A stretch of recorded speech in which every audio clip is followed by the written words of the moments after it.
Pada suatu masa yang penuh dengan kezaliman dan kemusyrikan, Allah mengutus seorang nabi yang penuh dengan keteguhan hati dan keikhlasan, yaitu Nabi Yunus. Allah memberikan amanah yang sangat berat kepada Nabi Yunus untuk menyampaikan dakwah kepada kaum Ninawa, suatu kaum yang dikenal dengan penyembahan berhalanya dan kehidupan mereka yang dipenuhi dosa. Kaum Ninawa adalah masyarakat yang makmur namun tenggelam dalam kemaksiatan. Mereka berpaling dari ajaran tauhid, dan malah menyembah patung-patung serta berhala-berhala yang mereka buat sendiri. Allah memerintahkan Nabi Yunus untuk membawa kaum ini kembali ke jalan yang benar, mengajak mereka untuk meninggalkan penyembahan berhala dan kembali menyembah Allah yang Maha Esa. Nabi Yunus menerima perintah ini dengan hati yang tabah dan penuh keyakinan. Dia tahu bahwa tugas yang diembannya sangat berat, karena kaum Ninawa adalah kaum yang keras kepala dan sulit menerima kebenaran. Namun, dengan semangat yang tak kenal lelah, Nabi Yunus mulai melaksanakan tugasnya. Beliau menemui setiap lapisan masyarakat, menyampaikan pesan-pesan tauhid, dan mengingatkan mereka akan azab Allah yang akan menimpa jika mereka tidak segera bertaubat. Dengan penuh kesabaran, Nabi Yunus menghadapi berbagai penolakan dan cemoohan dari kaumnya. Namun, beliau tetap teguh pada jalannya, karena beliau tahu bahwa setiap langkah yang diambil adalah bentuk pengabdian kepada Allah. Nabi Yunus menunjukkan keteguhan hati seorang nabi yang siap menghadapi segala rintangan demi menunaikan perintah Tuhannya. Dengan penuh kesabaran dan kegigihan, Nabi Yunus berdakwah kepada kaumnya, menyeru mereka untuk meninggalkan penyembahan berhala dan kembali menyembah Allah yang Maha Esa. Hari demi hari, Nabi Yunus berusaha menjelaskan kepada kaum Ninawa tentang kebesaran Allah dan bahaya penyembahan berhala. Beliau mengingatkan mereka akan azab Allah yang akan menimpa jika mereka tidak segera bertaubat dan kembali kepada jalan yang benar. Namun, usaha Nabi Yunus tidak serta-merta membuahkan hasil yang diharapkan. Kaum Ninawa tetap membangkang dan menolak ajaran Allah yang disampaikan oleh Nabi Yunus. Mereka merasa bahwa kehidupan mereka sudah cukup baik, dengan menyembah berhala-berhala yang mereka anggap sebagai pelindung dan pemberi rezeki.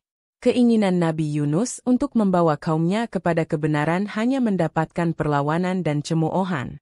Setiap kali Nabi Yunus berbicara di hadapan kaumnya, mereka tidak hanya menolak ajarannya, tetapi juga mengolok-olok beliau. Mereka menganggap Nabi Yunus sebagai seorang yang aneh dan menyampaikan sesuatu yang tidak masuk akal. Kaum Ninawa tidak mau mendengarkan ajakan Nabi Yunus untuk meninggalkan penyembahan berhala yang sudah menjadi tradisi turun-temurun. Nabi Yunus tidak gentar dengan penolakan dan olok-olok yang diterimanya. Beliau tetap berdakwah dengan penuh kesabaran, berharap bahwa suatu hari nanti, hati kaumnya akan terbuka untuk menerima kebenaran. Meskipun penolakan demi penolakan terus-menerus dihadapinya, Nabi Yunus tidak pernah berhenti berusaha mengajak kaumnya kembali kepada Allah.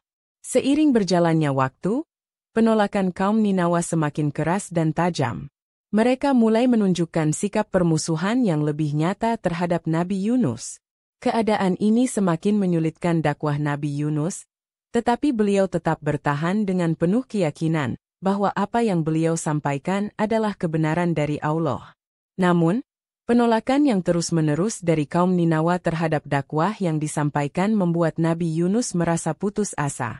Dalam keputusasaan itu, Nabi Yunus memutuskan untuk meninggalkan kota Ninawa tanpa izin dari Allah, merasa bahwa tidak ada harapan lagi untuk mengubah hati kaumnya.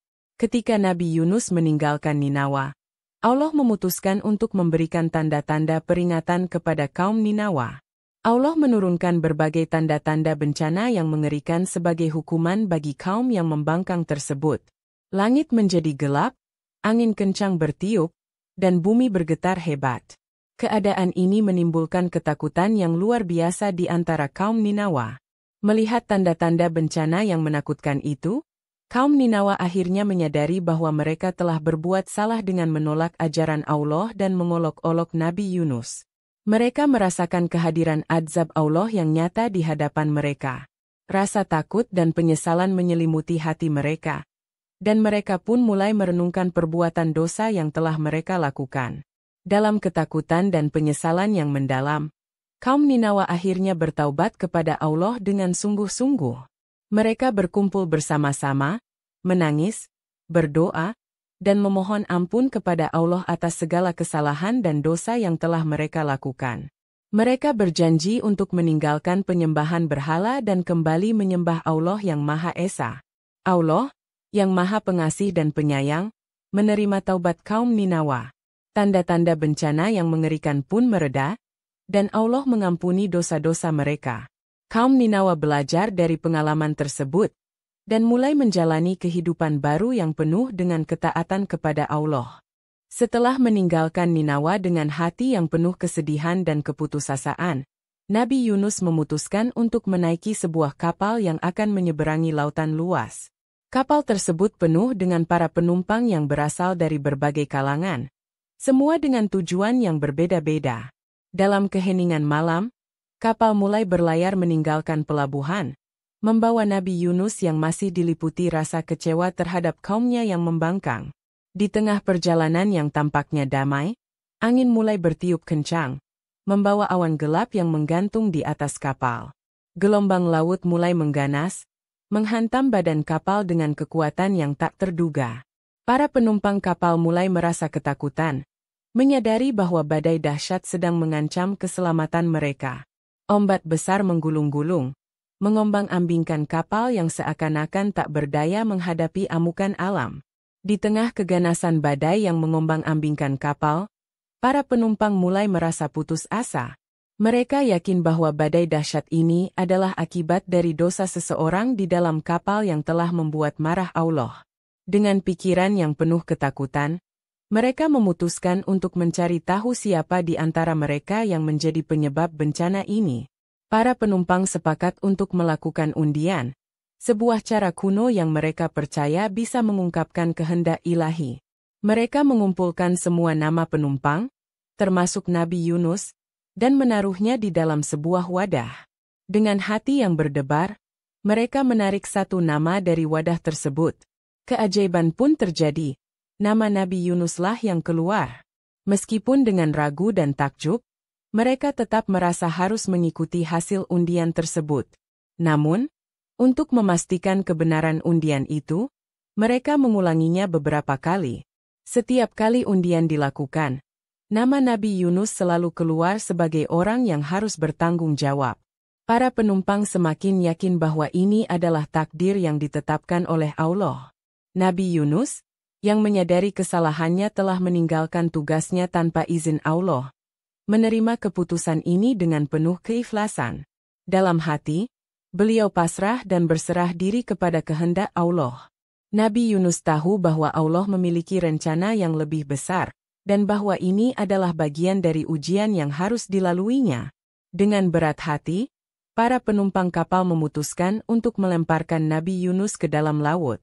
Mereka berharap bahwa tindakan ini akan meredakan badai yang mengancam nyawa mereka. Nabi Yunus pun dihantarkan ke tepi kapal, dan dengan sebuah doa terakhir, beliau dilemparkan ke dalam lautan yang ganas.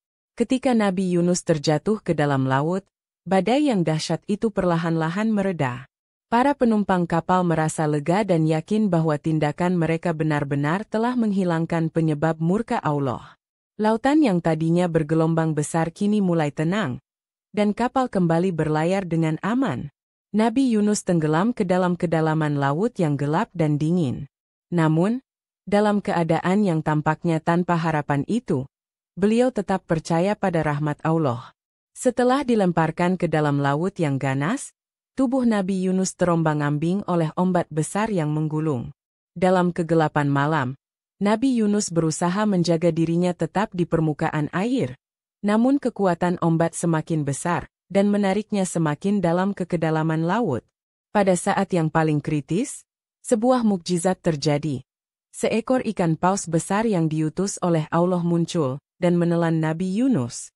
Di dalam perut ikan paus, Nabi Yunus berada dalam kegelapan yang pekat dan suasana yang sangat menyesakkan.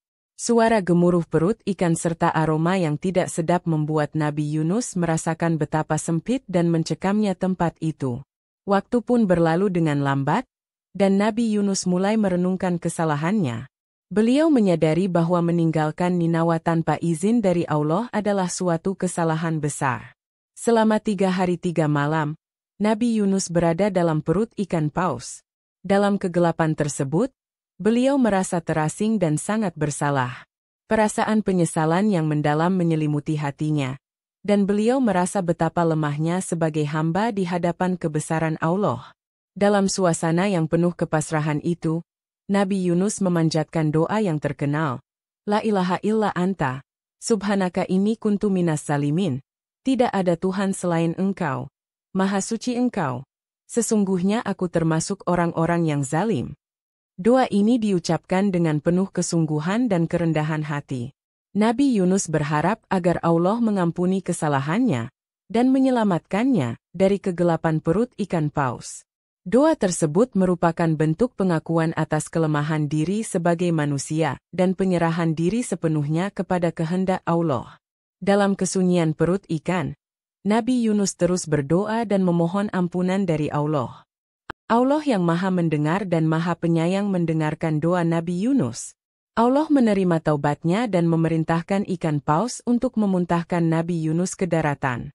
Dengan kekuatan mukjizat, ikan paus pun membawa Nabi Yunus ke tepian pantai dan memuntahkannya ke tempat yang aman.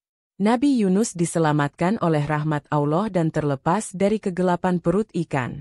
Ketika Allah menerima taubat Nabi Yunus yang tulus dan penuh keikhlasan, Dia memerintahkan ikan paus besar yang menelan Nabi Yunus untuk memuntahkannya ke daratan.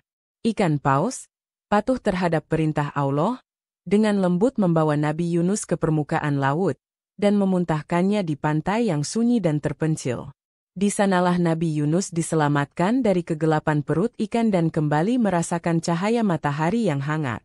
Nabi Yunus yang masih lemah dan lelah setelah menghabiskan 3 hari 3 malam di dalam perut ikan paus, mendarat di pantai dengan tubuh yang kurus dan sakit. Keadaan fisiknya sangat lemah, namun hatinya penuh dengan rasa syukur atas keselamatan yang diberikan oleh Allah. Nabi Yunus tahu bahwa Allah telah menunjukkan kasih sayangnya dengan menyelamatkannya dari kegelapan dan memberikan kesempatan untuk memperbaiki kesalahannya. Di tempat yang sunyi itu, Allah menumbuhkan sebuah pohon labu yang besar dan rindang. Pohon labu tersebut memberikan naungan yang menyejukkan bagi Nabi Yunus, melindunginya dari terik matahari yang panas. Daun-daun lebar dan hijau dari pohon labu itu memberikan keteduhan dan kenyamanan bagi Nabi Yunus yang berbaring di bawahnya. Buah-buah labu yang tumbuh dari pohon tersebut juga menjadi sumber makanan bagi Nabi Yunus. Dengan memakan buah-buah labu yang segar dan bergizi, Nabi Yunus perlahan-lahan mulai pulih dan mendapatkan kembali kekuatannya. Allah memberikan karunia yang luar biasa dengan menumbuhkan pohon labu yang mampu memberikan perlindungan dan makanan bagi Nabi Yunus di saat-saat kritis. Selama masa pemulihannya, Nabi Yunus merenungkan pengalaman yang telah dilaluinya. Beliau menyadari betapa besar kasih sayang dan pengampunan Allah terhadap hambanya yang bertaubat dengan sungguh-sungguh. Keselamatan yang diberikan oleh Allah menjadi bukti nyata bahwa rahmat-Nya selalu meliputi orang-orang yang beriman dan kembali kepadanya dengan penuh keikhlasan. Nabi Yunus juga belajar bahwa dalam menghadapi setiap cobaan dan ujian, kesabaran dan tawakal kepada Allah adalah kunci utama. Beliau menyadari bahwa setiap kesulitan yang dihadapi adalah bagian dari ujian yang harus dilalui dengan penuh keikhlasan dan keyakinan kepada kehendak Allah. Setelah melalui ujian berat dalam perut ikan paus dan kemudian diselamatkan oleh Allah, Nabi Yunus akhirnya berhasil pulih dengan rahmat Allah. Pohon labu yang ditumbuhkan oleh Allah memberikan naungan dan makanan bagi Nabi Yunus, membantu beliau memulihkan kekuatannya yang sempat terkuras. Dalam suasana yang hening dan damai, Nabi Yunus merenungkan kembali misinya dan menyadari bahwa tugasnya sebagai utusan Allah belum selesai. Dengan semangat baru yang menggelora di dalam hatinya, Nabi Yunus memutuskan untuk kembali ke Ninawa.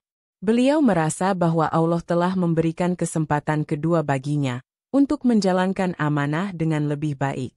Dengan tekad yang kuat, Nabi Yunus melangkah kembali menuju kota Ninawa, membawa harapan dan kasih sayang dalam setiap langkahnya. Sesampainya di Ninawa, Nabi Yunus disambut oleh pemandangan yang mengejutkan. Kota yang dulu dipenuhi dengan penyembahan berhala dan kemaksiatan, kini telah berubah menjadi tempat yang penuh dengan ketenangan dan ketaatan kepada Allah. Kaum Ninawa yang dulunya membangkang dan mengolok-olok Nabi Yunus, kini telah bertaubat dan beriman kepada Allah dengan sungguh-sungguh. Mereka menyadari kesalahan mereka dan kembali kepada jalan yang benar. Nabi Yunus merasa haru dan bahagia melihat perubahan yang terjadi pada kaumnya. Beliau menyaksikan bahwa tanda-tanda bencana yang diberikan oleh Allah telah membuka hati kaum Ninawa untuk bertaubat dan kembali kepadanya. Nabi Yunus pun melanjutkan dakwahnya dengan penuh kasih sayang dan bimbingan, mengajak kaumnya untuk terus hidup dalam ketaatan kepada Allah dan menjalani kehidupan yang penuh berkah. Dengan penuh semangat, Nabi Yunus mengajarkan ajaran-ajaran Allah kepada kaum Ninawa. Beliau memberikan nasihat-nasihat yang bijaksana dan mengingatkan mereka akan pentingnya menjaga iman dan ketakwaan. Kaum Ninawa pun menerima ajaran Nabi Yunus dengan hati yang terbuka dan penuh rasa syukur. Mereka berusaha menjalankan setiap ajaran dengan sungguh-sungguh dan memperbaiki setiap kesalahan yang pernah mereka lakukan. Perubahan besar yang terjadi di kota Ninawa membawa berkah yang melimpah bagi seluruh warganya. Allah menurunkan rahmat-Nya kepada kaum yang bertaubat dan beriman kepadanya. Kaum Ninawa hidup dalam kedamaian dan ketaatan, menjalani kehidupan yang diberkahi oleh Allah. Mereka merasakan kebahagiaan sejati dalam menjalankan perintah Allah dan menjaga iman mereka dengan teguh. Kisah ini mengajarkan kita tentang kekuatan taubat dan kasih sayang Allah yang tak terhingga. Dengan hati yang penuh kesungguhan dan keikhlasan, setiap orang memiliki kesempatan untuk kembali kepada jalan yang benar dan mendapatkan rahmat Allah. Nabi Yunus adalah teladan bagi kita semua dalam menjalankan tugas dengan penuh kasih sayang dan bimbingan, serta menghadapi setiap cobaan dengan kesabaran dan tawakal kepada Allah.